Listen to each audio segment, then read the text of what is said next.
먼저 이제 북한 문제를 직접 다루기 전에 이제 우리 시대를 한번 보고 그것과 북한 문제가 어떻게 연결이 있는가 보고요.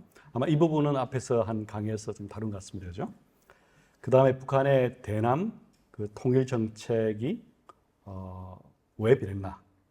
그죠? 북한은 남한하고 따로 살자, 뭐 적대적인 두 국가로 살자 이런 말 했잖아요. 그죠? 이제 왜 그랬는가를 이야기를 하고, 그 다음에 최근 이슈가 되고 있는 이제 북러 밀착 어떻게 볼 것인가 하고, 그다음 한반도 미래 하고 이런 순서로 진행하겠습니다. 지금 시대가 어떤 시대인가? 저는 이 지정경기, 지정학과, 경제, 또 과학기술이 같이 얽혀 있는 그런 시대라 생각하고요.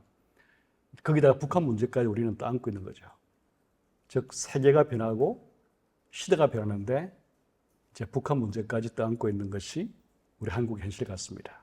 이걸 그림으로 보면 지금 시대는 그 러시아, 우크라이나 전쟁이라는 구냉전의 유령이 아직까지 배회하는 시대입니다.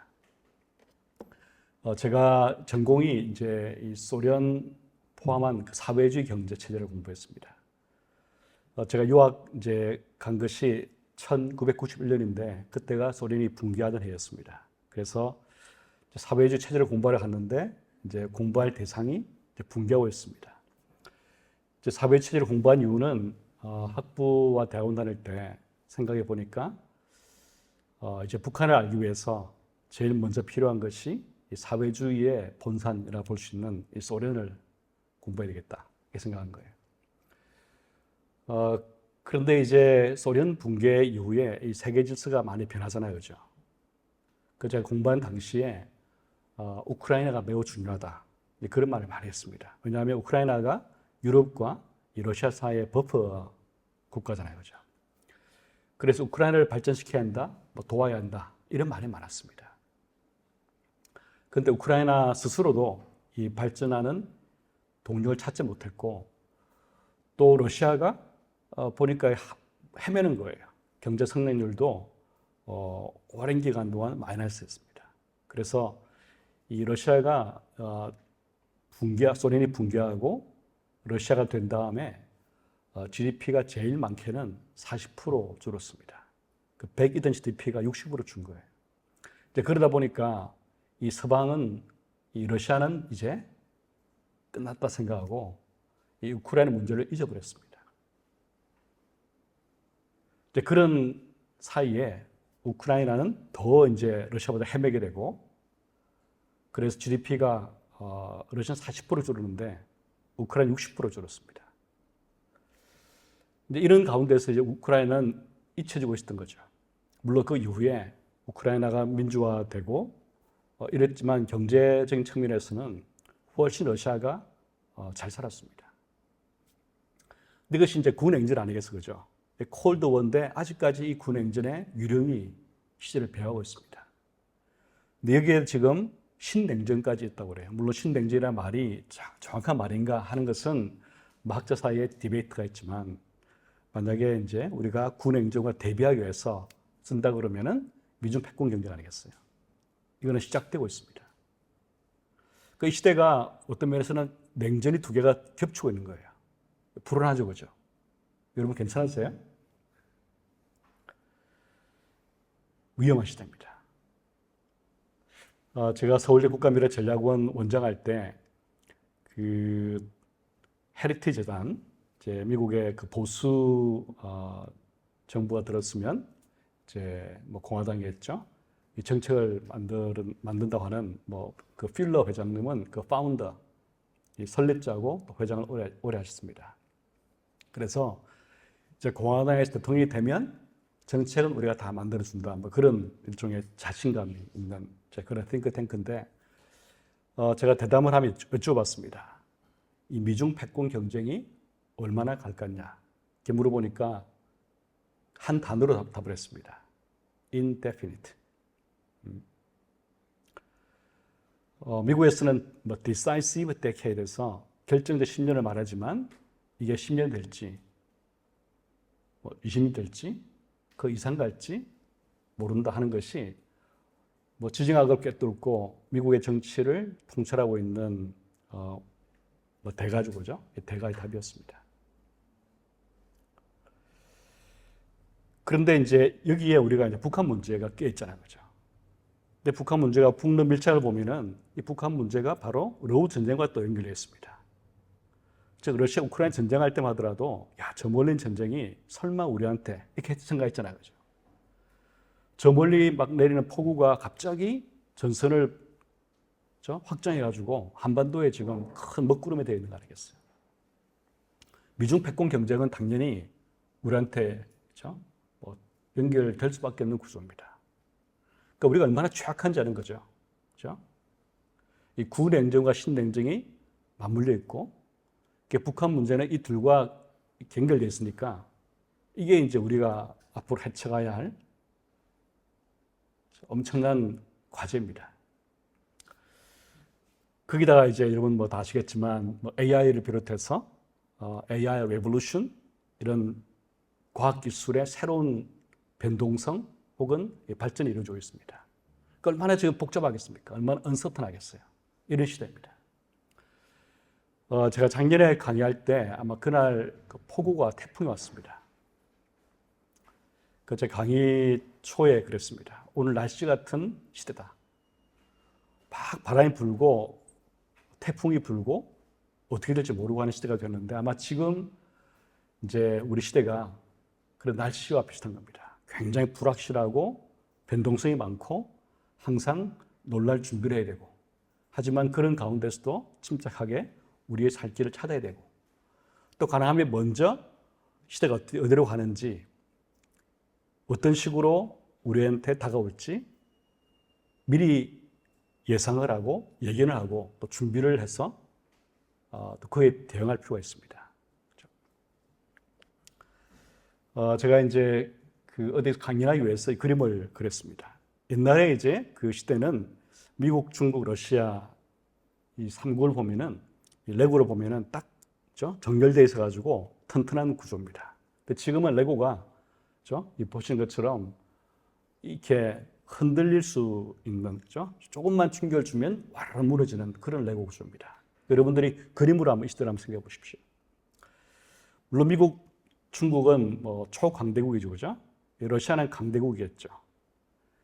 근데 이제 이 나라가 가지고 있는 뭐 상징성도 있고, 뭐 러시아는 GDP 상으로는 세계 10위권 국가지만 군사력은 세계 2위고, 거기다가 한때 미국과 함께 초강대국에 지휘했으니까 이 세 나라 갖고 있는 그 인플루언스가 있잖아요, 그죠? 근데 이게 이제 어떤 충격을 주게 되면 어떤 식으로 결합이 되고 어떤 식으로 충격을 받아서 무너질지 모르는 구조를 우리가 그림으로 생각할 수 있겠습니다. 이제 이러한 갈등과 대립의 그 플래시 포인트가 아마 대만, 북한 문제 아니겠어요? 이제 거기다가 이제 경제 충격도 우리 코로나 때 이미 받았고 말이죠. 지금 중앙은행은 금리를 잘 결정해야 되는데 이 잘못 결정하면 인플레이션을 못 잡게 되고 말이죠. 경제가 더 어려워질 수 있죠, 그죠? 하지만 또 너무 오랫동안 고금리를 유지하게 되면은 경기가 나빠져서 잘못하면 경제 위기 혹은 금융 위기가 나타날 수도 있고 말이죠. 매우 좁은 복도에서 아주 밸런스 있는 결정을 해야 되는 부담을 안고 있습니다. 한국도 마찬가지고 특히 미국이 중요하겠죠, 그죠? 중국 경제는 참 안 좋고 말이죠.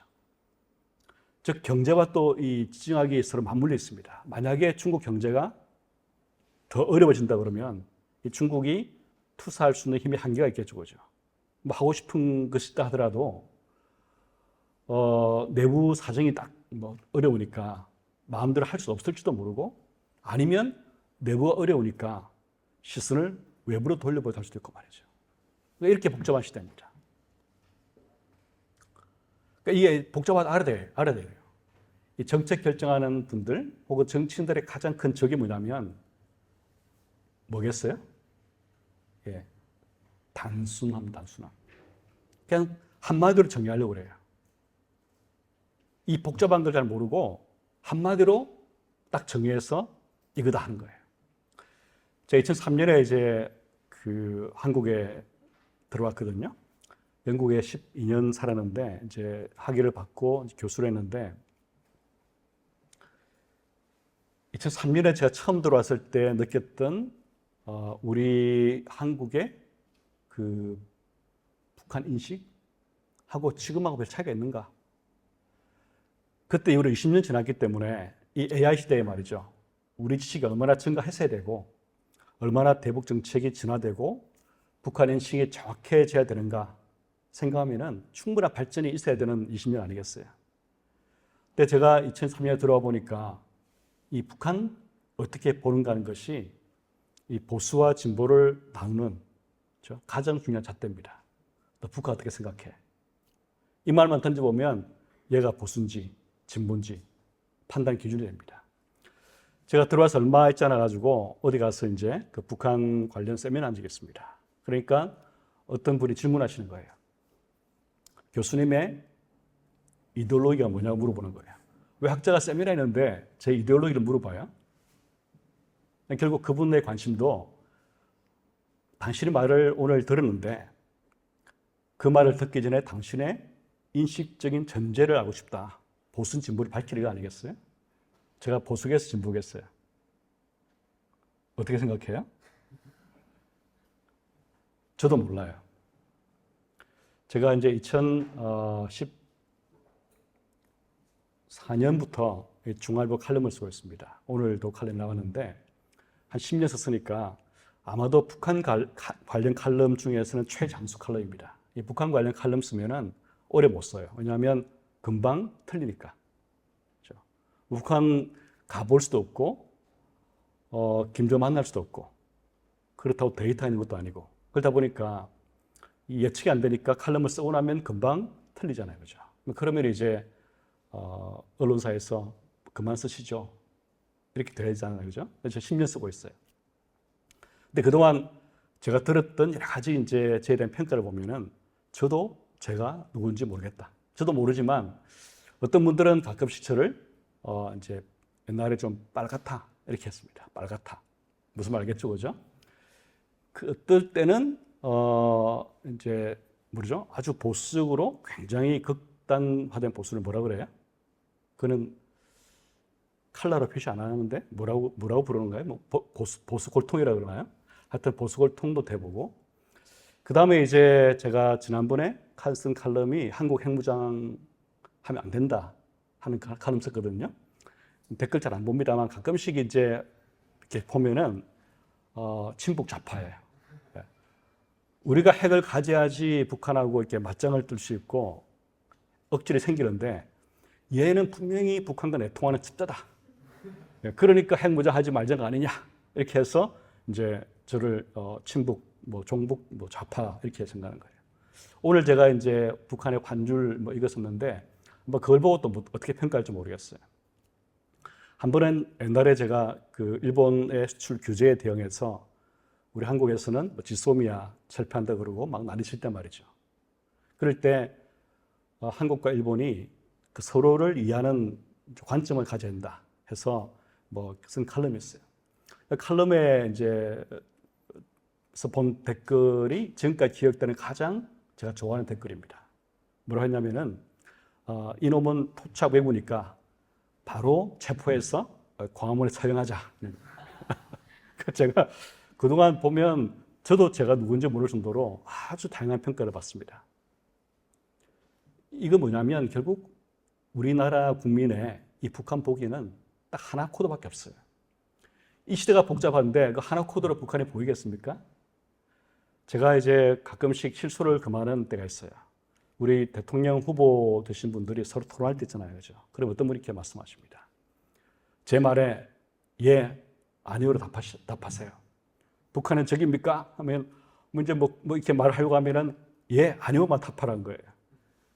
그렇게 묻는 사람이 절대 대통령 안 됩니다. 그렇겠죠, 그죠? 그렇게 단순하게 북한을 볼 수 있어요? 또 북한뿐만 세계도 마찬가지잖아요, 그죠? 세계는 복잡한데 생각은 매우 단순하면 우리는 지는 거예요. 근데 그 단순한 사람이 이 정치 결정한 사람이에요. 그러면 뽑으면 안 되겠죠, 그죠? 안 되는데 계속 뽑아왔잖아요, 지금까지. 그러니까 북한 문제가 풀 수 있겠어요? 20년 동안. 그러니까 제가 이제 이 강의를 그동안 뭐 잘 안 가다가 가는 이유가 어떻게라도 이 정치인을 바꾸는 것도 중요하지만 우리 국민들이 많이 알아야 되겠다. 이 북한 문제의 복합성, 복잡성. 그래야 우리 살 길이 보이는데 20년 동안 전혀 바뀌지 않은 이 북한 인식, 이거 어떻게 할 것인가 하는 마음에서 이제 오늘도 나왔고 여러분들은 다 알겠습니다만 시간 되면 강의를 하려고 하고 있습니다. 이제까지 한 거는 여러분 동기부여를 하는 것이고요. 이제 몇 가지 그 팩트를 보면 그러면 우리가 얼마나 이제 이 복잡한 시대에 살고 있는가, 또 어려운 나라에 살고 있는가 알겠죠, 그죠? 근데 우리 경제도 마찬가지예요. 그 서울대 국가미래전략원 말씀을 드렸는데 국가미래전략원에서 이제 경제안보 클러스터에서 이제 경제안보 지수를 만들었어요. 그 지수를 평가 보면 이제 그 수출은 다른 나라에 우리가 수출을 하는데 수입한 나라가 한국으로부터 그 제품을 많이 사야 돼요. 즉, 그 나라가 수입하는 제품의 40% 이상을 한국이 수출해요. 그 한국은 전 세계에서 그 제품을 10% 이상 만들어요. 그러면 만약에 이 수입한 나라를 한국이 싫어한단 말이죠. 문제가 있어요. 혹은 수입한 나라가 한국을 규제하거나 말이죠. 뭐 사드 때처럼 말이죠. 중국이 했다 그러면은 한국은 갖고 있는 이 수출하는 아이템 가지고 우리가 수출을 하지 않음으로써 그렇죠? 일종의 보복할 수 있겠죠. 그렇죠? 경제 보복으로 말이죠. 이제 그런 개념이에요. 근데 한국은 이렇게 수출을 안 함으로써 가질 수 있는, 그렇죠? 다른 나라를 억제할 수 있는 능력이 얼마나 크냐? 세계 14위입니다. 14위. 그러니까 높은 편이죠. 그렇죠? 근데 다른 나라가 한국에 대해서 얼마나 이런 이제 경제 적대적인 행위, 그죠? 한국을 자기들 원하는 쪽으로 몰아붙이기 위해서 경제적인, 그렇죠? 뭐 제재 같은 거 한다 그럴 때 한국 얼마나 취약한가 보면 세계 1위 취약국입니다.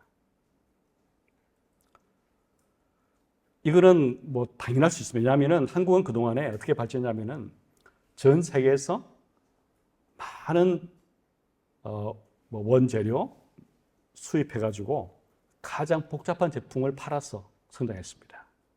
근데 이런 전략은 이제 글로벌라이제이션에서는 가장 잘 통했습니다. 즉 가장 원가가 싸고 말이죠.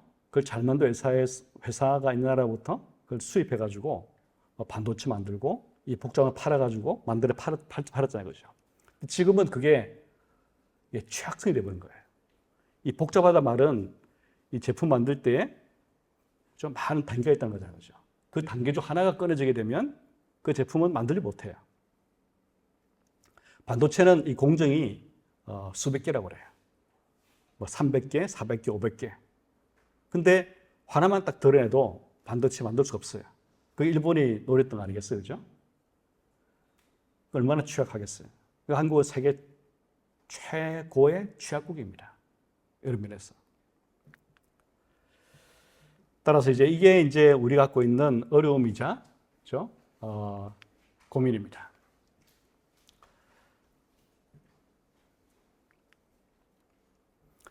그래서 우리가 작년에 그 향후 2, 3년 내에 아래 위기가 발발할 가능성을 숫자로 평가해 봤습니다.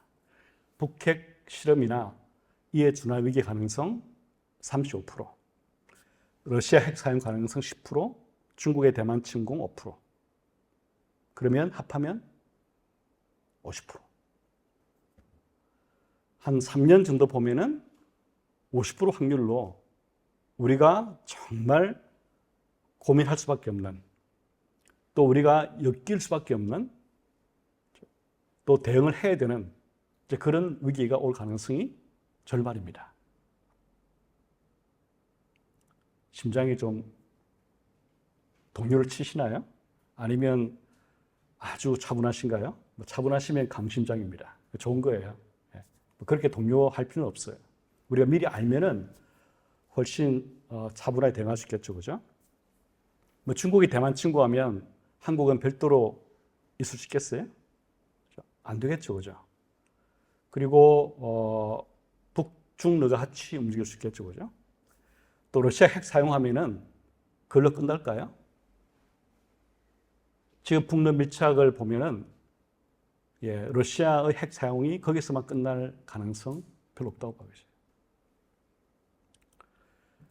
북핵 실험만으로 보면 그 임팩트는 다른 것보다는 작을 거예요. 하지만 이제 북한이 핵을 다시 실험했다는 것은 또 다른 터뷸런스가 온다는 신호탄입니다.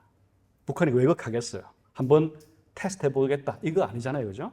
판을 흔들고 싶을 거예요. 그러면 그 흔들리는 판이 옛날 2016, 17년처럼 이 북한만 흔들리는 게 아니라 우리가 이렇게 그 지진 날 때 말이죠. 여러 지하에 있는 판들이 있잖아요. 그죠? 그게 지금 막 얽혀 있잖아요. 그죠? 그러니까 북한판이 흔들리면은 이 중국판, 러시아판까지 흔들릴 수 있습니다. 이런 시대예요. 근데 단순한 한마디. 북한은 적이다. 북한은 민족이다. 그러니 경협하자. 북한은 적이니까 붕괴시키자. 이런 걸로 가면은 한국은 지금이 정점일 거예요. 이제 앞으로 얼마나 빨리 우리는 퇴보할 것이냐, 망할 것이냐, 그만 남은 것 같아요. 작년에도 제가 말씀드렸으니까 이제 비밀이 아닌 것 같아요. 제 나이가 올해 62이에요. 근데 왜 말씀드리냐면은 제가 지금까지 살아온 시대와 완전히 다른 시대입니다. 근데 이 정치를 보면은 너무 한심하고 사소한 주제 가지고 싸우고 있는데 우리 국민도 그런 사소하고 한심한 데는 너무 신경을 많이 써요. 중요한 데는 관심 별로 없어요. 이게 되겠어요? 빨리 나라를 말아먹는 쪽으로 우리가 하면 안 되잖아요. 그죠? 자, 이런 이제 약간의 여러분들의 뭐랄까요? 동기부여를 위해서 제가 아주 좀 겁나게, 그죠? 그렇게 말했어요. 약간의 이제 좀 깔아쳐서 이제 북한을 그러면 어떻게 볼 것이냐. 앞에서는 일종의 백그라운드를 말씀드렸고, 왜 북한을 알아야 되느냐. 사실은, 제가 10년 동안 이제 글을 쓴 것은 제가 특별하게 이 북한을 잘 알아서가 아니에요. 그러면 10년 동안 썼다는 것은 크게 안 틀리고 제대로 분석했던 거 아니겠어요? 그죠? 그럼 뭐가 특별하냐? 아마 그거는 두 가지 같아요. 하나는 경제학입니다. 경제학. 혹시 경제학 공부하는 사람 있어요? 있어요? 네, 잘하셨어요. 네. 혹시 경제학 하고 싶은 분 안 계세요? 그럼 경제학이 왜 그렇게 특별하냐? 뭐 특별하다 그러면 여러분 싫어하는 분 계시겠죠, 그죠? 네. 왜냐하면은 가장 냉철하게 보게 해줍니다. 냉철하게. 네. 경제학자는 피도 눈물도 없다. 뭐 그렇게 말하면 안 되겠죠, 그죠? 근데 여하튼 제가 학부에 수업 들어가면 경제학 원론 가르치면 학생들 이렇게 말합니다. 여러분 경제학 왔죠? 그러면 이렇게 포기해야겠습니다. 이렇게 말을 해요. 그럼 애들이 뭐를 포기하라고 그러시지? 이렇게 궁금해하잖아요, 그죠? 꿈을 포기하세요, 그러거든요. 왜 애들이 정말 이상하게 생각해요. 아니 교수님이 꿈을 가지라고 그러는데 이 교수는 이상한 사람이다. 왜 꿈을 포기하라고 그러지? 그 제가 기억합니다. 그 꿈꾸고 싶으면 인문대 가라고 그럽니다. 인문대. 미안해요. 경제학은 문제를 푸는 사람들입니다. 근데 꿈만 꾸고 있으면 풀리겠어요? 좋은 맘만 풀리겠습니까? 시대가 얼마나 복잡하고 어려운데 이상만 말하면 풀리겠어요? 풀 수 없죠, 그죠? 푸는 사람이 필요해요. 뭐 제가 그렇게 비유합니다. 의사가 그죠? 비전만 가고 있습니다. 환자가 들어왔는데 팔이 부러졌어요. 아니 온전한 인간은 팔을 다 이렇게 쓸 수 되는데 이 사람은 왜 팔을 못 쓰지? 그렇게 말해가지고는 의사가 안 되겠죠, 그죠? 부러지면 고쳐야 됩니다. 고쳐준 사람이 사회과학자예요. 사회과학자는 사회의사입니다. 의사. 근데 특히 경제학이 더 그래요. 경제학이. 가장 냉철하게 보고서 이렇게 분석하니까 아마 다른 사회과학보다도 일종의 마지노 에러, 그죠? 에러를 낼 확률이 적어집니다. 다른 학문은 사회과학 경우에 뭔가 답을 찾기 어려운 게 있잖아요. 그죠? 이럴 수도 있고, 저럴 수도 있고. 그러면 이럴 수도 있을 때 어떻게 대응해야 되고, 저럴 때 어떻게 대응해야 되고. 이런 식으로 이제 비유하자 그러면, 정치학이나 외교학은 이 판 있잖아요. 장기판. 이 장기판을 두는 학문 같아요. 이쪽에서 이쪽으로 가면은 어떤 문제가 생길 수 있고, 어떤 기회가 오니까 해보자. 그죠? 경제학은 뭐냐? 경제학은 양파를 까는 학문입니다. 왜 양파를 까지? 양파 알잖아요. 그죠? 까고 까서 말이죠. 깔 수 없을 때까지 깝니다. 가장 깊이 들어가요. 그러면 이 경제학을 공부한 사람들은 가장 밑바닥에서 흔들 수 없는 그 파운데이션을 봅니다. 그럼 거기서부터 이제 올라가는 거예요. 그러니까 밑에 파운데이션 보기 때문에 위에 보는 게 정확하게 주어져. 다른 학문보다 말이죠. 사회학이 아무리 정확해도 얼마나 정확하겠어요. 그죠? 제가 김정은 이렇게 이야기하지만 김정은 보면은 제 칼럼 읽어보면은 웃을지도 모르겠습니다. 내가 나를 얼마나 알아. 이렇게 생각하겠죠. 그죠? 하지만 맞춘 게 많을 거예요. 왜냐하면 저는 김정은 별로 믿지 않아요.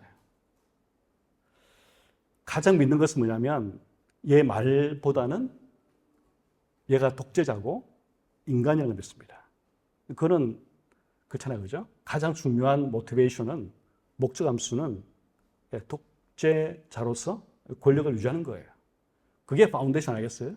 다 까봤더니만 이 김정은이 이해하는 가장 중요한 코드는 권력 유지입니다. 권력 유지. 핵은 그러면 핵 포기가 어렵다고 생각한 것은 뭐냐면 이 권력 유지의 가장 중요한 도구잖아요. 도구. 이게 권력 유지 자체는 아니지만 권력을 유지시켜주는 가장 중요한 수단 중 하나이잖아요. 그죠? 그래서 생각하면 어떤 쪽에서 어떤 분들이 말씀한 것처럼 북한을 잘 대해주면 김정은에게 핵을 내려올 것이다. 이게 얼마나 굉장한 상상력의 산물인지 알잖아요. 그죠? 그 저는 상상력 갖고 있잖아요. 그런 면에서.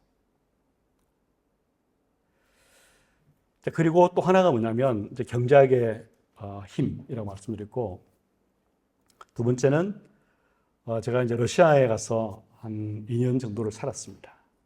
92년에 처음 갔었고, 이제 93년, 4년, 1년 살았고, 그 다음에도 계속 이제 방학 때 가서 살았습니다. 이제 제가 박사 논문을 쓸 때 러시아 현지 연구를 하면서 제가 알고 있는 것들을 한번 검증을 하기 위해서 이 소련의 석사, 박사 논문을 읽기 시작했습니다. 한 300편 읽은 것 같아요. 석박사 논문을 다 모아가지고 관련된 걸 읽기 시작했습니다. 2달 만에 했어요. 어떤 분들이 석박사 논문을 2달 만에 읽었다 그러면 러시아 말이잖아요. 그죠? 뭐 제가 특별한 어떤 능력이 있는 걸 생각하는데 제가 특별한 게 하나도 없어요. 그 이유가 가능했던 것이 뭐냐면 석박사 논문에 내용이 없어요. 북한도 마찬가지지만 이 소련도 마찬가지고 처음에 논문의 한 20%, 30%는 인용입니다. 마르크스가 이렇게 말했다. 그죠? 레닌 이렇게 말했다. 북한도 마찬가지예요. 김일성, 김정일 해가지고 이제 그걸로 박사 논문에 한 20%, 30% 떼어지는 거예요. 너무 쉽죠, 그죠? 그 다음부터는 이제 자기들이 말하는 당위를 되풀이한 거예요. 즉 이렇다가 아니고 이렇게 해야 한다 하는 것이 논문입니다. 당위. 그러니까 읽어보면은 이렇게 숫자가 없어요. 팩트가 없어요. 이렇게 돼야 된다는 건 알만 나와요. 그거는 저도 알고 있잖아요. 그죠? 사회주의니까. 어떻게 돼야 된다는 것은 이미 다 알고 있는 건데, 이제 그거를 계속 반복해서 말함으로써 박사학위를 받는다. 허무하죠, 그죠? 박사되기 참 좋은 구조인지 모르겠어요. 근데 그게 이 석박 논문만 그런 게 아니에요. 이 소련이 이제 이 대외적으로 혹은 대내적으로 발표하거나 하는 많은 공식적인 문수도 마찬가지입니다. 당위, 또 사회주의의 선전선동을 위해서 필요한 것들만 선택해서 보여주고 정말 그 사회를 이해할 수 있도록 만들어주는 통계나 그런 내용들은 발표하지 않아요. 그런데 한국에서는 북한의 문서를 보고서 이게 전부처럼 생각하는 분도 많이 있어요. 그렇죠? 북한을 분석할 때 북한 데이터도 없고 뭐 체계적인 그런 학문의 구조도 발달 안 됐기 때문에 이제 북한 연구에서 그러다 보니까 이제 북한의 노동신문을 열심히 읽고 말이죠. 김정일이 무슨 말인지 열심히 보고 말입니다. 그러면 이게 당위죠. 팩트가 아니라 뭐 일종의 자기들의 목적을 위해 선전이라고 그러면 우리가 읽은 것이 얼마나 그게 적합하겠어요. 정확하겠어요. 그렇죠? 그러다 보니까 이제 이 북한을 제대로 보는데 애로가 있는 거예요. 또 하나 이제 무슨 문제가, 또 어떤 분들은 그래서 아예 북한에서 나오는 걸 보지 않고 또 하나 극단은 이제 북한이 보여주고 싶은 거, 예를 들면 핵, 뭐 실험하는 거, ICBM 쏘는 거, 그다음에 김정일이 말하는 거, 이 보면 이제 큰일 났겠다. 지금 북한은 핵을 이렇게 많이 갖고 있고 말이죠. 계속 고도화시키고 있고 우리 큰일 났다. 이렇게 되는. 그래서 우리 정책이나 북한 이해는 북한 내부를 볼 수 있는 지식이 필요합니다. 즉 북한 내부를 보고서 이 북한 내부와 북한이 보여주는 것, 또 보여주고 싶은 것 사이의 관계를 알아야 됩니다. 그렇죠? 근데 북한 내부를 알기 위해서 또 북한이 말하는 것만, 쓴 것만 보면 안 되겠죠. 그죠? 따라서 이제 우리가 끝없이 이제 북한을 볼 때 이 북한 내부와 우리가 밖으로 볼 수 있는 것, 보여주는 것을 연결시키는 작업을 해야 돼요. 안 그러면 예를 들면 우리가 정말 참 수세에 몰렸다. 왜냐하면 북한은 이미 핵을 50기 갖고 있다. 계속 고도화시키고 있고 얼마나 더 개발할지도 모르지만 뭐 SLBM까지 아니면 뭐 한 번 쏘아가지고 여러 발의 핵을 날릴 수 있는 그런 핵까지 개발하고 있다. 뭐 이렇게 되면 이제 큰일 났구나. 한국도 빨리 그런 핵을 개발해가지고 맞대응해야 되겠다. 이렇게 생각 되겠죠, 그죠? 근데 북한 내부까지 보게 되면 어디가 취약하고 어디가 북한이 강하고 우리가 어떤 기회가 있고 우리가 어떻게 대응한 걸 보다 입체적으로 볼 수 있습니다. 그래서 북한 내부를 같이 봐야 돼요. 이번에 이제 북한이 자기들이 통일 방안에서 말이죠. 또 통일 방안에 있었던 것을 이제 없앤 것도 그런 맥락입니다. 얘들이 왜 이러지? 정말로 큰일 날 수 있겠다. 왜냐하면 한국을 이제 뭐 핵 가지고 평정하겠다. 이런 말까지 했으니까 전쟁이 날 거 아니냐 걱정할 수 있잖아요, 그죠? 또 올해 초에 어떤 이제 기업하시는 분이 저를 보자고 그러시는 거예요. 그 이제 제 학교 기부도 하셔가지고 이제 제가 아프터 서비스 차원에서 뵀습니다. 그분이 이제 식사를 같이 했는데 이제 물어보고 싶은 게 이거였어요. 이 전쟁이 날 거냐 이렇게 물어보고 싶은 거예요. 즉 작년 말 올해 초부터 해가지고 뭐 통일도 없애고 뭐 유사시가 되면은 뭐 남한을 평정하겠다 이런 말까지 하고 하니까 이제 뭐 기업하신 분들은 걱정이 많으시겠죠, 그죠? 그 저에게 물어보시는 거예요. 올해 전쟁 가능성은 없습니다. 거의 없어요. 그 다음에 이제 핵 실험도 없을 겁니다. 올해는. 어떤 분들은 작년도 계속 북한 핵 실험을 할 거라고 얘기했고 지금도 하는 분 계신데 뭐 제가 생각할 때는 아마 올해까지는 핵 실험 안 할 거라고 보여져요. 제가 그렇게 생각하는 이유를 쭉 설명을 드렸어요. 그러니까 북한이 말하는 것만 보게 되면 북한이 큰일을 칠 것처럼 보이지만 북한의 내부를 보고 김정은 처한 상황을 보면은 얼마나 이게 가능한 건지를 볼 수 있겠죠. 그죠? 그러니까 김정은 입을 보지 않고 김정은이 처한 구조를 봐야 돼요. 구조. 그 스트럭처를 봐야 돼요. 그러면 이제 그런 시각에서 왜 북한이 이 통일 방안을 바꿨을까? 아니면 통일 안 하겠다고 했을까 하는 거죠. 뭐 이런 이야기는 제가 생각하겠습니다. 북한의 전통적인 이 통일 방안은 낮은 단계 연방제입니다. 그죠? 그러니까 남한과 북한이 연방을 이루자. 근데 너무 고도의 연방되면은 그렇죠? 외교, 국방 이런 것들도 합쳐질 수 있잖아요. 그죠? 그런 거 하지 말고 그냥 서로 상호 제도를 갖고 또 존중하고 느슨하게 연방 가자 하는 것이 북한의 전통적인 통일 방안이었습니다. 김정은도 초기에는 이 통일 방안을 따른다 이야기했어요. 그런데 작년 말에 남북 관계는 더 이상 동족 관계가 아닌 적대적인 두 국가 관계다. 그리고 더 나아가서 전쟁 중에 있는 두 교전국 관계로 완전히 고착됐다. 이렇게 말했습니다. 그리고 이것을 이제 대못을 받겠다 해서 헌법에 이제 법제화 시키겠다. 그리고 대한민국을 철두철미의 제1적대국으로 불변의 추적이다 하고 이걸 교육하겠다 이렇게 했습니다. 이제 그 이후로 여러 가지 이제 실제 조치를 취했어요. 조국 통일 3대 헌장 기념탑 철거하고 그 다음에 남한과의 여러 가지 협력 사업 등을 진행해왔던 기관들을 없애버렸습니다. 그리고 이 북한의 교과서에서 통일, 동족, 화해 이런 말 다 제거하고 있습니다. 그래서 얼마나 김정은이 확고하게 결심을 했는가 하는 걸 보여주고 있어요. 그러면 왜 이런 변화를 했을까?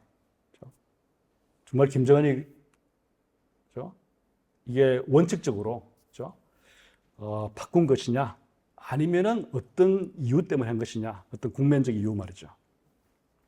근데 물론 이제 김정은이 이렇게 변화시키기 전에도 이 대남 정책에서는 적대적이었습니다.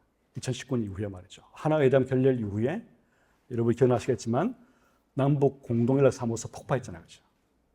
폭파하고 그 다음에 이제 2022년에도 한국을 명백한 적이다 하고 규정했습니다.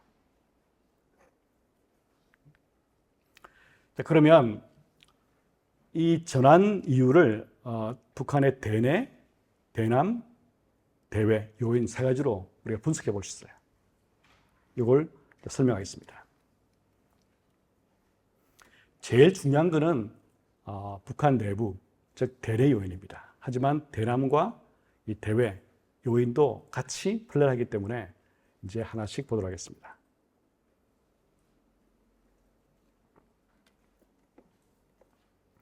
이제 북한은 크게 보면 결국 약소국이잖아요. 그죠? 핵을 있지만 경제는 매우 취약하고 그 다음에 제도적 기반도 취약한 나라입니다. 그래서 한국으로부터 뭔가를 기대하고 있습니다. 항상. 뭘 기대할까? 이제 경제적인 편익도 있겠죠. 그죠? 그 다음에 이제 핵 협상을 할 때 북한을 좀 도와줘서 우리 북한 핵을 다 내놓게 하지 않고 뭐 일부만 내놓은 정도로 미국을 잘 설득해서 딜을 시켜주면 좋겠다 하는 기대를 할 수 있겠죠. 그죠? 그 다음에 이제 외교적으로 편익, 예를 들어서 우리가 뭐 유엔의 제재 같은 것을 좀 어겨가고 말이죠. 이 제재를 여러 나라에 공조하는 것들을 한국이 앞장서가지고 조금 해체해주면 좋겠다. 뭐 이런 기대하겠죠, 그죠? 근데 이런 기대 했는데 효과 하나도 없었거든요.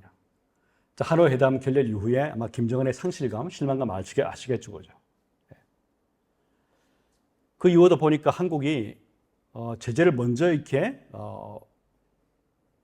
그 공조대 이탈해서 말이죠. 그 미국하고 좀 사이가 벌어지더라도 뭐 개성공단을 하고 말이죠. 북한에 이제 경협도 하고 말이죠. 이렇게 하면은 이제 이 제재 공조가 무너지니까 해체가 좀 되니까 한국이 북한에 유용한 거 아니겠어요? 근데 심지어 지난 정부도 그렇게 안 했거든요. 근데 윤 정부가 하겠어요? 더 안 하겠죠, 그죠? 그러니까 한국이 할 수 있는 편익은 없다. 이 한국과 잘 지내봐야 한국이 도울 수 있는 것이 없다 하는 판단을 당연히 하겠죠, 그죠?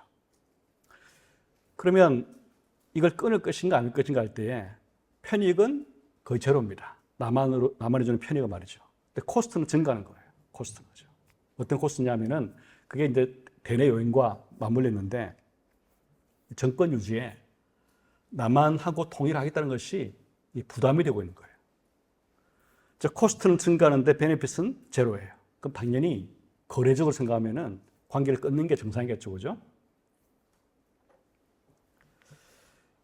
이제 그러다가 또 이제 남한하고 관계를 끊어야 될 좋은 이유가 생겼습니다. 그러니까 남한이 할 수 있는 것을 러시아가 해주는 거예요, 러시아가. 그렇죠? 중국이 해주는 거예요. 특히 러시아 같은 경우는 이번에 이제 유엔에서 그 활동했던 그 대북 제재를 감시하는 기구 있지 않습니까? 유엔 그 전문가 패널, 그를 러시아가 비토를 시켜서 연장을 안 했습니다. 그러니까 한국 할 수 없는 거죠. 우리는 상임이사가 아니잖아요, 그렇죠? 근데 러시아는 상임이사국인데 한국이 할 수 없는 이 제재를 감시하는 기능하는 유엔 기구를 없애줬습니다. 그다음 러시아가 이제 식량도 줄 수 있고 말이죠. 그 다음에 이제 기름도 줄 수 있고 말이죠. 기름을 이제 유엔 제재 위반되지만 뭐 지금 푸틴이 그걸 케어하겠습니까? 안 하겠죠, 그죠? 한국에 줄 수 있는 것보다 훨씬 많은 것을 줄 수 있는 나라가 생긴 거예요, 러시아. 그 다음에 중국도 마찬가지고 말이죠. 따라서 이 중국, 러시아로부터 받으면 남한으로부터 받을 필요가 없다고 생각할 거예요. 그리고 이제 좀 더 멀리 보면은 김정은이 이제 여러 번 말하는데 세계가 다극 체제로 변하고 있다. 즉 옛날에 이제 미국 중심의 일극 체제라 그러면 지금 세계는 다 극으로 하고 있다. 그러면 이제 이 러시아 극, 뭐 중국 극이라 그런 말이죠. 그 극에 붙어서 생존을 가능할 수 있겠다. 즉 그 나라들은 뭐 중국, 러시아는 핵 포기를 안 할 거니까 말이죠. 핵 보유도 문제가 없고, 그 다음에 이제 그 극이 더 힘을 갖게 되면 유엔 제재를 더 이제 위반할 수도 있고, 뭐 아예 다른 블록으로 말이죠. 살게 되면은 뭐 중국, 러시아가 경제적으로도 북한을 챙겨주고 지원해주고, 그러면 이제 북한은 아무런 문제가 없는 거 아니겠어요? 즉 핵 비핵화 이야기도 없게 되고, 그 다음에 경제적으로도 돌아가고 말이죠. 그래서 세계가 다극할 거니까 우리도 이쪽으로 가자, 이거 아니겠어요, 그죠? 이런 판단입니다.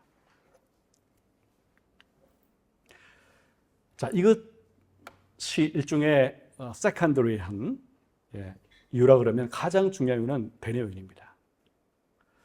제가 이제 소련을 공부하면서 이 독재자들을 많이 만났잖아요, 그죠? 뭐 직접 제가 만난 사람은 푸틴밖에 없어요. 근데 이제 논문으로, 책으로 만난 사람은 많죠, 그죠? 레닌, 스탈린, 브레즈네프, 그죠? 뭐 고르바초프는 독재자인지 아닌지 뭐 책으로 만났습니다. 근데 이 독재자 결정할 때 말이죠. 가장 중요한 것은 권리 유지인데, 이 권리 유지에 가장 영향을 많이 행사하는 사람은 바뀐 사람이 아닙니다. 안에 있는 사람입니다. 즉, 이 대내 요인이 가장 중요합니다. 어떤 사람은 독재자는 주민 생각 안 한다. 그런 사람 없어요. 없어요. 스탈린도 안 그랬습니다. 마오쩌도 마찬가지입니다. 결국 주민들이 다수가 독재자를 버리게 되면, 안 따르면은 자기 권력이 매우 취약해진다는 걸 알아요. 따라서 늘 주민들의 신경을 쓰고, 아마 더 직접적으로는 누구겠어요? 자기 주변, 엘리트 아니겠어요? 그죠? 얘들이 가장 중요한 자기 권리 유지의 키맨들입니다. 그런데 연쇄적으로 보면은 이 남한과 통일한다는 것이 이 권리 유지에 방해가 되는 쪽으로 사건들이 진행되어 왔습니다. 먼저 북한이 핵 개발했잖아요, 그죠? 그 대북 제재가 들어갔어요. 또 코로나가 터졌습니다. 경제가 위기가 됐죠, 그죠? 그 주민 불만이 증가하겠죠, 그죠? 그러니까 이제 이것을 버텨야 되는데 버텨야지 핵을 포기하지 않고 북한이 핵 국가가 될 수 있는데 주민 불만은 증가하고 있습니다. 그래서 어떻게 하겠죠? 누르겠죠. 눌러야 되는데 이 누르는 것이 장기간 가기 어려워요. 예를 들어서 사람들이 굶고 있는데 90년대 중반 후반에 고란 행군이 말이죠. 그 10년 갔다 해보세요. 정권 이제 되겠어요, 그죠? 사상 통제를 하더라도 좀 더 이렇게 장기로 가려면 결국 이 불만을 제거를 해야 되는데 가만히 보니까 이 불만이 어디서 그 증폭되는가? 우리 뭐라고 그러죠? 앰플리파이어 그죠?처럼 그죠? 우리 음악 들을 때 그죠? 앰플리파이어 있잖아요, 그죠? 그처럼 어디서 증폭되는 거 보면 시장.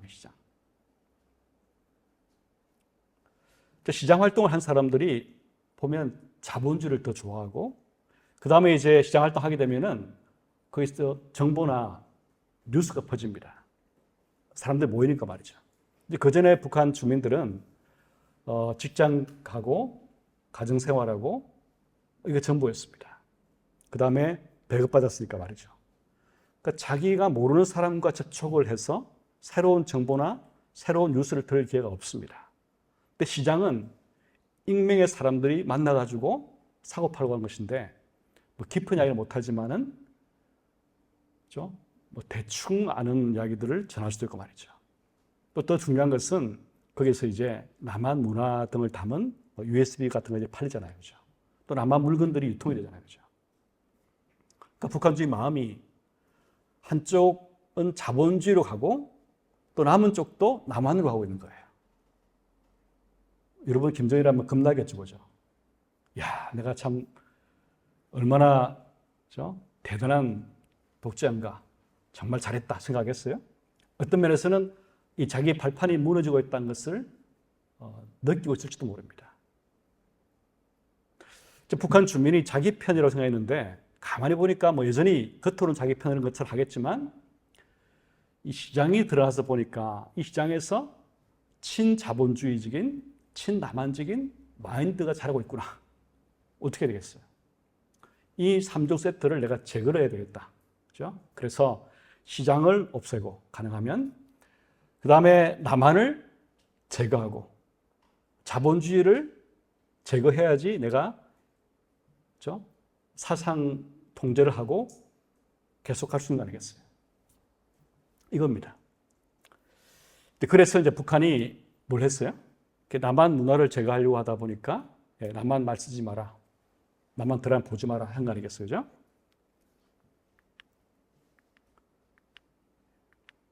이건 제가 다시 돌아오겠습니다.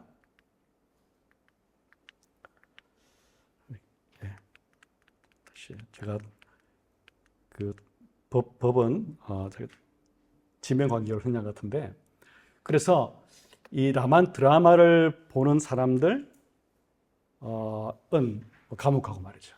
유포하면은 뭐 사형에 처하고 해서 법을 3개 만들었습니다. 근데 이 법을 만들어도 사람들은 보고 싶잖아요, 그죠? 보고 싶을 거 아니겠어요, 그죠? 그러니까 보니까 이제 뭐 실제로 처형시키기도 하고 말입니다. 그랬는데 이걸 없애려면은 어떻게 되겠어요? 더 강력하게 이 드라마, 남한 문화를 접촉하면 안 된다는 것을 심어주려면은 그죠? 남한하고 통일을 해야 한다 이렇게 말하면 안 되겠죠, 그죠? 그러면 북한 주민 마음속에는 이게 큰 죄가 아닌 거예요. 같은 민족이라며 그 다음에 남한하고 우리 나중에 통일한다며 이렇게 하면은 드라마를 보지 말라는 게 이해가 안 되겠죠. 왜 보지 말라고 그럴까? 재미있는데 말이죠. 그러니까 김정은은 남한을 적이라고 함으로써 통일 대상이 아니고 서로 교전 중에 있는 적대 국가로 지칭함으로써 이 북한 주민 마음속에 남한이라는 글자를 지어놓고 싶은 거예요. 그래야지 이 북한 주민들의 그죠? 남한 친화적인 이 마인드를 없앨 수 있다는 거예요. 그 앞으로 이렇게 잘 지낼 관계다 이렇게 되면은 그 잘 지낼 관계 미리 우리가 예습을 하지, 그렇죠? 이렇게 생각할 수 있잖아요, 그렇죠? 그게 아니라 통일 없다, 적이다, 우리가 필요하면은 정복하겠다 이렇게 심어주고 싶은 거예요. 그러면 제가 시장, 그 다음에 남한 문화, 자본주의 엮여 있다 말씀드렸잖아요. 그죠? 과연 그러면 이게 얼마나 스트롱하게 이 북한 주민의 마인드에 들어가 있느냐, 이거 아니겠어요? 이제 그걸 알기 위해서 시장화라는 걸 이해할 필요가 있습니다. 본래 시장이라는 것은 이제 마르크스가 보기에 이 자본주의의 가장 중요한 그 자본주의의 가장 중요한 일종의 그 구성 요소입니다. 그래서 이 사회주의 혁명이라는 것이 마르크스의 사회주의라는 것이 시장을 없애는 거예요. 그 철학적으로 말하면은 시장은 교환하는 거죠. 교환 거죠. 뭘 교환해요? 이렇게 마르크스 보기에 자본주의는 인간을 소외시킨다. 왜냐하면은 사람이 노동을 해서 뭔가를 이렇게 만들면은, 그죠? 그 만든 뭔가는 자신의 분신 같은 거예요. 자식 같은 거예요. 근데 자본주의는 자식을 팔아야지 생존할 수 있는 죄라 생각하는 거예요. 약간 철학적이지만 헤겔이 인간을 노동하는 존재로 규정했습니다. 그 노동이 인간의 가장 중요한 정체성입니다. 근데 노동을 해서 만든 것을 먹고 살기 위해서 시장에 팔아야 하는 인간의 운명이 얼마나 소외를 일으키는가. 그 시장을 없애는 거죠. 그 다음에 이제 후기에 자본론에서도 시장에서 이 부등가 교환 생기는 거죠. 착취가 생기잖아요. 그 시장이 있으면 안 돼요. 그런데 북한은 세계에서 유례가 없을 정도로 사회주의가 다 무너졌으니까 북한은 사회주의 중에서 가장 시장화가 많이 된 사회주의입니다. 전무후무합니다. 얼마나 됐냐면은 소련은 이 가계 소득 중에서 시장 소득 비중이 16%였습니다. 근데 북한은 70% 했는데 이거는 적어도 그런 말이고 100%를 하더라도 제가 채점한다 그러면 틀린 답이라고 채점 안 할 거예요. 즉 거의 모든 소득이 시장 소득입니다. 직장 가봐야 월급을 받는 게 별로 없어요. 한 달 월급이 최근에 임금 인상 전에는 북한 또 3,000원인데 이제 이번에 환율 급등하기 전에 북한의 환율이 1달러 8,000원입니다. 그러면 한 달 열심히 일해도 월급 받으면은 30센트가 되는 거예요. 그걸 살 수 있겠습니까? 그렇죠? 아무리 북한이지만 어떻게 30센트 살겠습니까? 그렇죠? 쌀값이 1kg에 5,000원, 6,000원 하거든요. 그럼 한 달 월급 받으면은 쌀 500g 삽니다. 어떻게 살아요? 다 시장에서 먹고 사는 거예요. 자, 그러다 보니까 대부분의 북한 주민이 시장에서 돈을 벌어 살고 있는데, 즉 시장 소득을 표에서 보신 것처럼 총 소득 중에 거의 전부가 시장 소득입니다. 근데 이 소득이 말이죠, 제재 받기 전, 즉 대북 제재가 2016년, 17년 들어가는데 그게 효과를 발휘한 것은 17년부터입니다. 그래서 효과를 발휘하기 전인 14, 15, 16년하고 효과를 발휘한 그 이후 17, 18, 19를 보면은 제일 밑에 보시면 제재 받기 전에 북한 주민의 중위 한 달 소득이 달러 환산해서 49불입니다. 49불. 여기에 공식적으로 직장에서 버는 소득은 아까 말씀한 것처럼 1불이 안 돼요. 그죠? 그 말은 대부분의 소득이 49불 중에 거의 전부가 시장에서 번 돈이라는 걸 알 수 있겠죠. 그죠? 근데 이것이 제재 이후에 37불로 줄었습니다. 즉 25%가 감소한 거예요. 어떻게 알았냐? 서울대 통일평화연구원이 그 북한을 떠나서 남한에 오신 분들 중에서 외국에 오래 머물지 않고 빠른 시일 내에 한국으로 들어온 분들이 계십니다. 그분들을 해마다 100명 정도 조사를 해요. 조사를 해서 이제 그분들이 오시는데 다양한 분들 아니겠어요, 그죠? 계층이 다를 수 있고, 그다음에 온 지역이 다를 수 있고, 이제 그런 것들을 통계학적으로 다 똑같다 하는 샘플을 만들어서 본 겁니다. 여러분 좀 어려운 말이지만 부트스트래핑 그런 게 있어요. 그렇게 해서 만든 거예요. 그리고 야간 조도를 통해서 이제 북한을 우리가 보고 있습니다. 예전에 이제 북한 이제 이 계속 핵실험하고 ICBM 쏠 때 제가 그렇게 이제 칼럼에서 약을 올린 적이 있습니다. 김정은을. 북한 잘 모르지? 당신은. 우리가 북한 훨씬 더 잘 알아. 이렇게 쓴 적이 있어요. 그렇게 했죠, 그죠? 즉, 아마 전 세계에서 이 북한 경제를 제일 잘 아는 사람들이 어디에 있을까요? 북한에 있을까요? 미국에 있을까요? 중국일까요? 한국일까요? 어디 같아요, 정선아? 네, 갑자기. 예, 지금 맥락상 한국이라 해야 되겠죠, 그죠? 예, 저 그렇게 생각해요. 왜냐하면 북한 내에서는 통계를 만들기 어렵습니다. 즉, 북한 주민들한테 너 한 달 소득이 얼마냐 물어보면은 누가 그걸 제대로 답하겠어요. 그죠? 또 북한 기업에 가서 한 달에 얼마나 만드냐 물어보면 얼마나 정확히 답하겠습니까?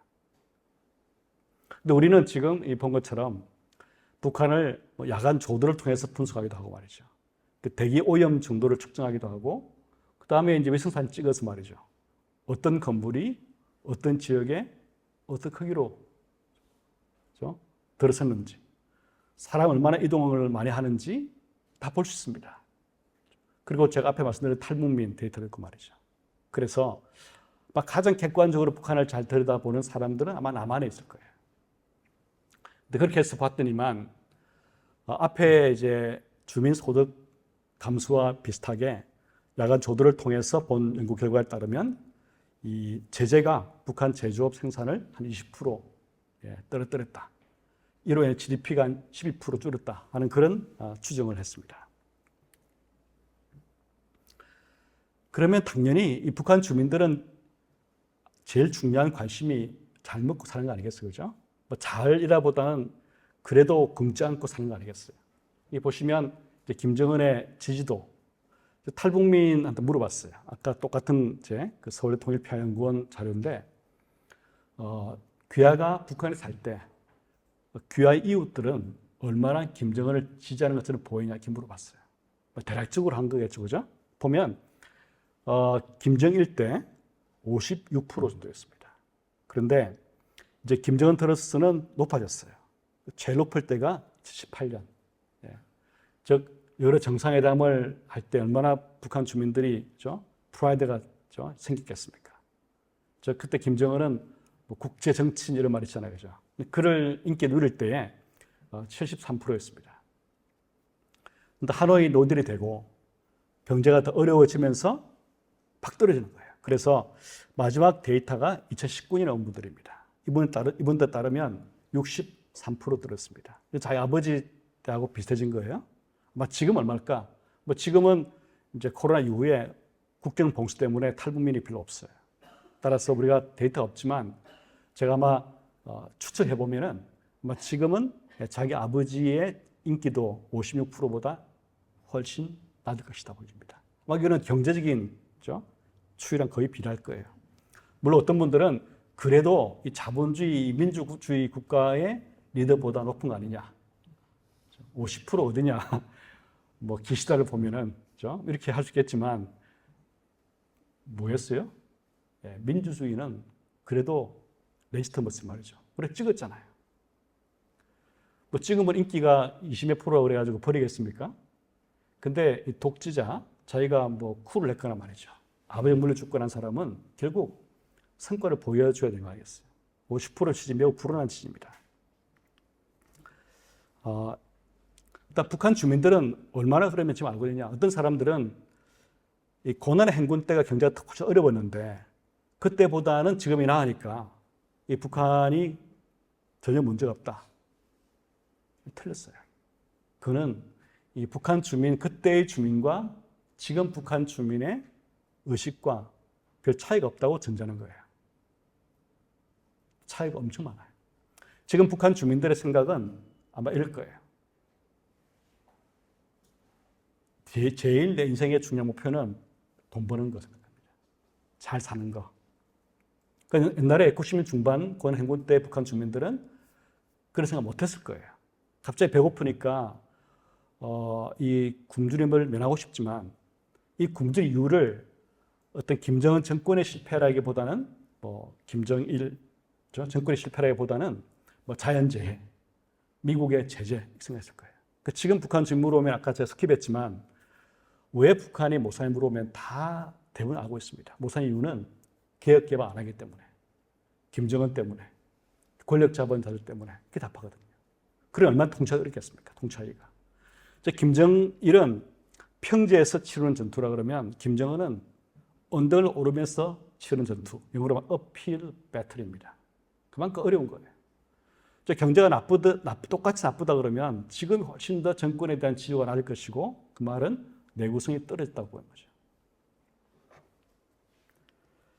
그래서 제가 이게 표로 지금 북한 주민들의 인간형을 그냥 라프하게 말씀을 드리면 경제적 인간이라고 봤습니다.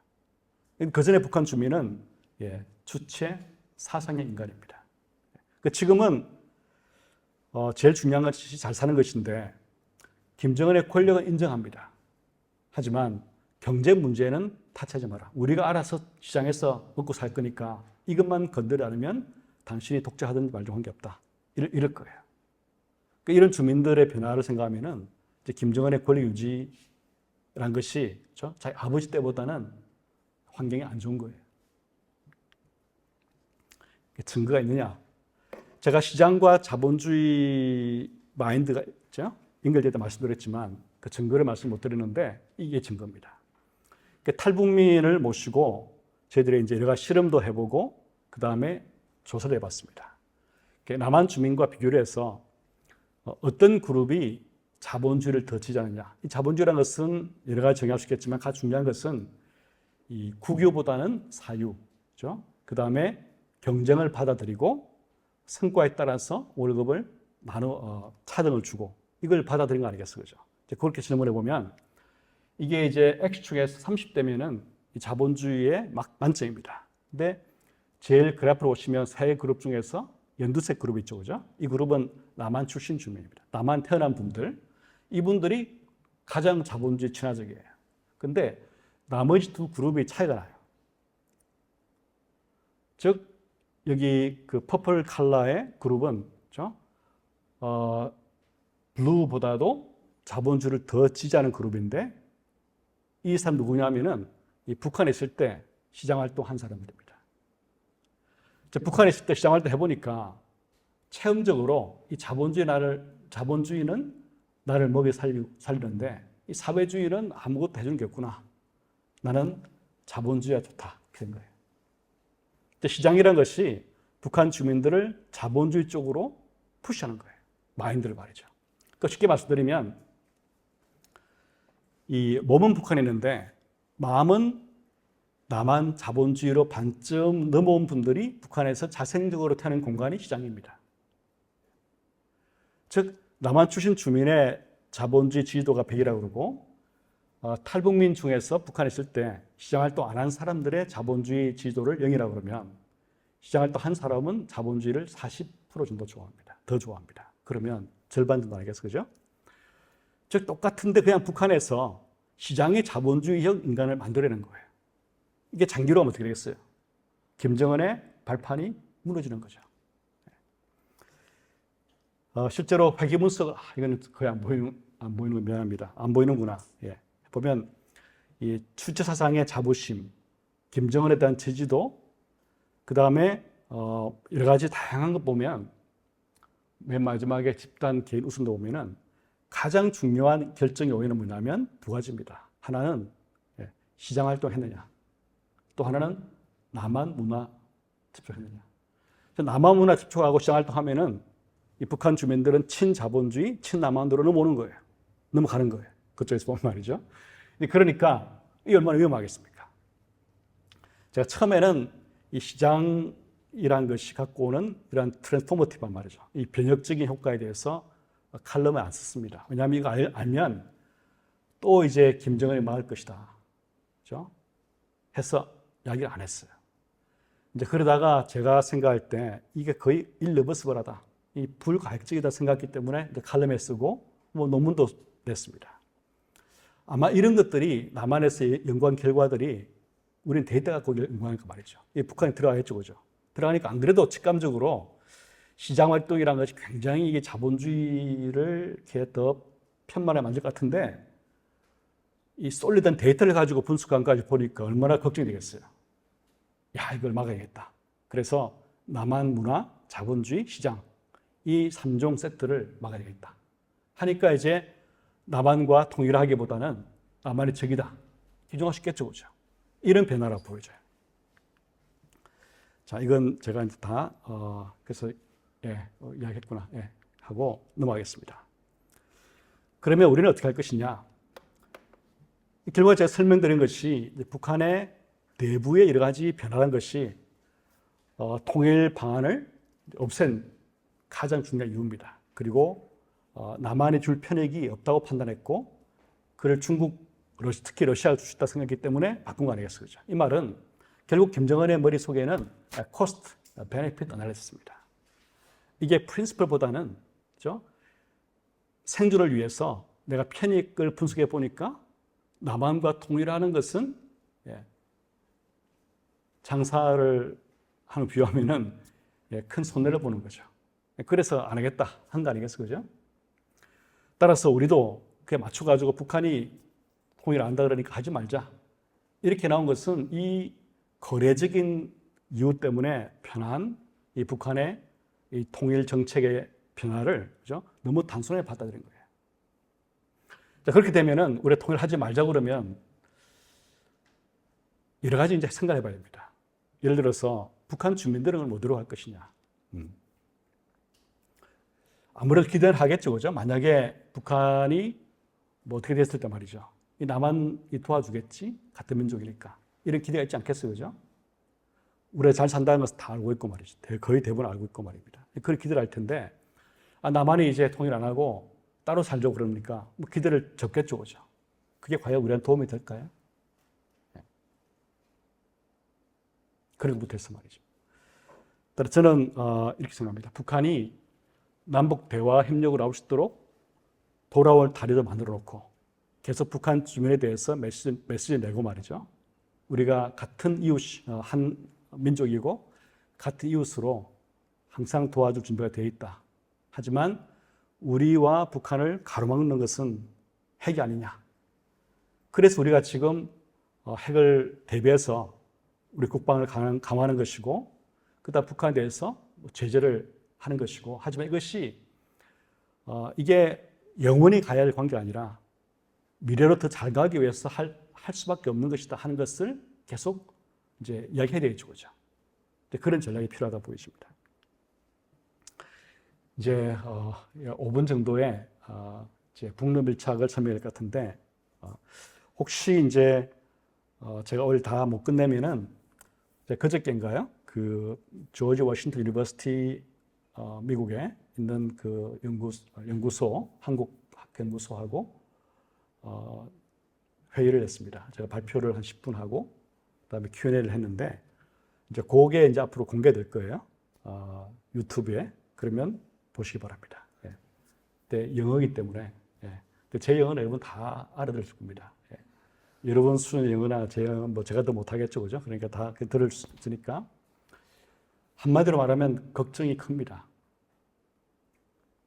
제가 앞에서 말씀드린 것처럼 저기 유럽에 있는 말이죠. 그 포구가 말입니다. 거기만 있을 줄 알았는데 어느 순간에 남한 한반도 상공에 먹구름이 되는 거예요.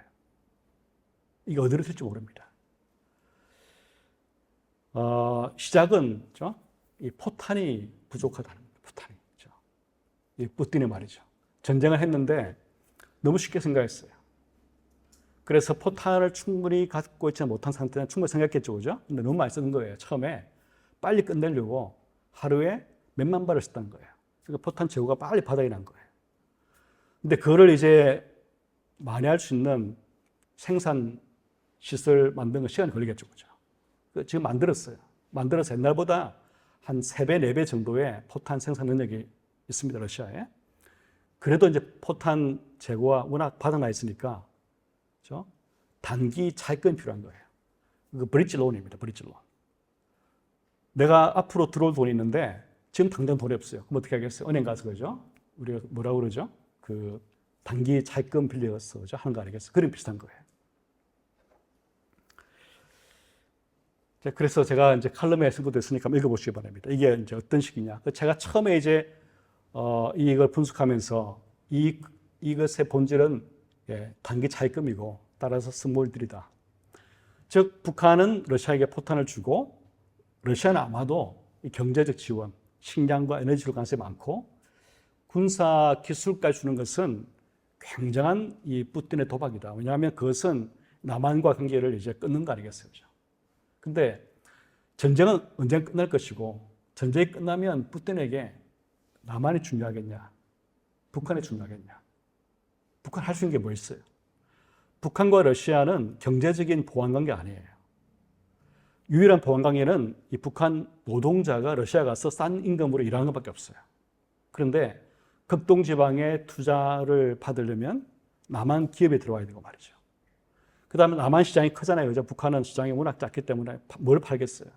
즉 러시아의 가스나 기름 팔더라도 한국의 시장이지 북한의 시장이 못 되겠죠. 그죠? 결국 장기적으로는 푸틴도 남한이 더 중요하게 알고 있다. 따라서 이게 스몰 딜이니까 너무 과잉 대응할 필요가 없다. 이렇게 하겠습니다. 그런데 지금도 그 생각하고 있지만 이 전쟁이라는 것이 어떻게 될지는 모르는 거 아니겠어요? 즉 푸틴이 더 데스퍼레이트해지면 그렇죠? 푸틴이 더 고립되고 전황이 더 안 좋아지고 말이죠. 코너에 몰리게 되면은 이제 미래를 생각할 수 없는 거 아니겠어요? 미래의 남한으로 돌아간다. 이건 미래가 올지 안 올지도 모르는데 말이죠. 그러면 이제 푸틴이 김정은 바지가리 잡고 말이죠. 살려줘 하지 뭐 안 한다는 보장이 있겠어요? 아직 그 단계는 아니에요. 아니고 제가 볼 때는 이제 김정은이가 바지가랑을 잡은 것 같아요. 푸틴에. 근데 푸틴은 뭐 노예하니까 말이죠. 노예하니까 뭐 들어주는 척 하면서 안 들을 수 있겠죠. 그죠? 예. 이런 식의 관계입니다. 그러나 아까 말한 것처럼 이 전쟁의 전황이라는 것이 어떻게 변하는가 따라 가지고 이 관계가 어떻게 될지가 결정이 되는 구조이기 때문에 빅 언서턴티가 있는 거예요. 이 포탄의 전쟁에서 제가 썼고요. 단기적으로 당연히 김정은 체제는 공고화될 겁니다. 왜냐하면 푸틴이 방문했는데 그렇죠? 하노이에서 잃어버린 김정은의 위신이 말이죠. 이 푸틴 방북으로 살아난 거 아니겠어요? 그죠? 김정은 입장에서는 상당한 거 얻은 거죠. 그죠? 그렇지만 푸틴이 식량을 받고 에너지를 받아도 이것의 경제가 다시 회복이 안 됩니다. 약간 좋아지겠지만 시간 지나면 효과는 사라집니다. 즉 경제적으로 어려워지는 추세가 계속되고 있는데 그 추세를 조금 속도를 완만하게 하는 정도에 불과하지 리버스 못 시켜요.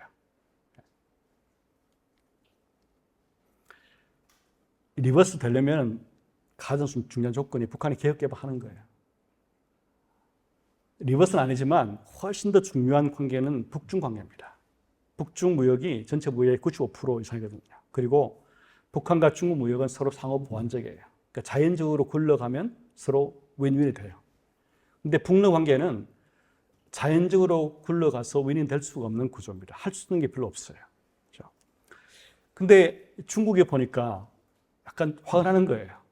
아니면 셈이 난다고 할까요? 그렇지 않겠어요? 그죠? 옛날에는 북한이 완전히 자기들의 영역 속에 들어와 있는 그런 나라였는데 지금은 러시아랑 반반 나누어 가져야 되는 거 이거 좋아할 나라가 별로 없겠죠. 그죠?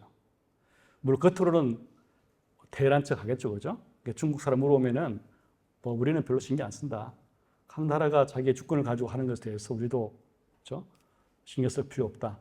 혹은 더 나아가서 이 러시아하고 북한이 밀착하면은 미국이랑 유럽이 더 공격에 빠지니까 뭐 좋은 거 아니냐 이렇게 할 수 있겠죠. 하지만 내심은 중국이 불쾌할 거예요. 그러면 어떻게 하겠어요?